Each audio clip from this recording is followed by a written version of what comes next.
Was Kashmir always a part of India? Kashmir Hamara Hai is not an empty political rhetoric. There's a huge civilizational history behind it. But some ill-informed people will make us believe that Kashmir was never part of Bharat. Don't learn history from such people. Kashmir has never been an integral part of India. Ghulam Nabi Azad has repeatedly said this. Kashmir पे कौन था 600 साल पहले में सब कश्मीरी पंडित थे। 600 साल पहले मेरे बुजुर्ग भी कश्मीरी पंडित थे। इतिहास जो है वो तो ठीक कहना का चाहिए ना। Now that the Supreme Court has hit the final nail on 370, let's not forget 370 was also just 70 years old. And now we are set to rise for Naya Jammu Kashmir.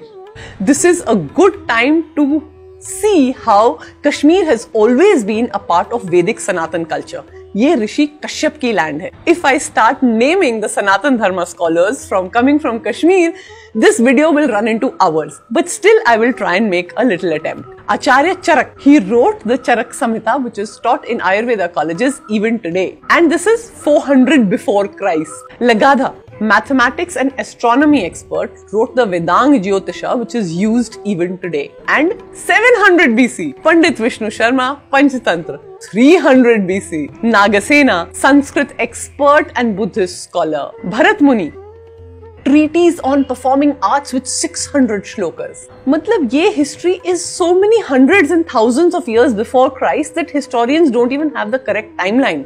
Vasugupta wrote the Shiva Sutras and Spanda Karikas. Modern scientists aaj bhi na samajh paaye such good concepts of self-realization and consciousness. Abhinav Gupta, spiritual master who wrote 35 works on Kashmir Shaivism on the Advait tradition, which heavily influenced Sri Vidya in the southern part of India. His magnum opus, Tantra Lok, agar aap aaj bhi Amazon se order kare, it runs into volumes. Aap convince ho gaye ki main aur bolu.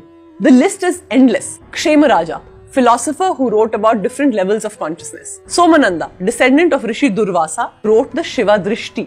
Utpaladeva, Shaivism scholar.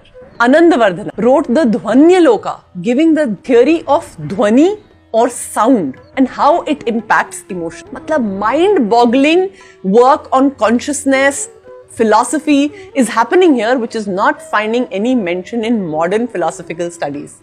हम अपनी list continue करते हैं, video देखते रहिए. Bhamaha, Kavya Alankar, which means ornaments of poetry in Sanskrit.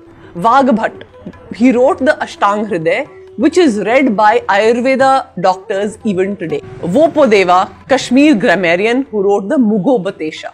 Jayanta Bhatt, Kashmiri poet, grammarian and philosopher of the Nyaya school of Hindu philosophy. His book Nyaya Manjari is referred to even today when we talk of existence of God. Let's come to Kalidas, who was almost 1,000 years before Shakespeare, but Hamara colonial mindset calls him the Shakespeare of the East. He was not born in Kashmir, but he wrote there extensively. Then coming to Patanjali, almost 140 years before Christ, but the date is not certain because nobody has taken the time to date these texts. Yoga Vasishtha was written in Kashmir almost 100 BC with 29,000 verses on consciousness, time, space, cognition, stuff that modern science is struggling with even today. My list is not complete yet, but you get the idea. Don't be fooled by anyone who says कि Kashmir हमारा नहीं है या Kashmir was never part of Bharat. Learn your history properly.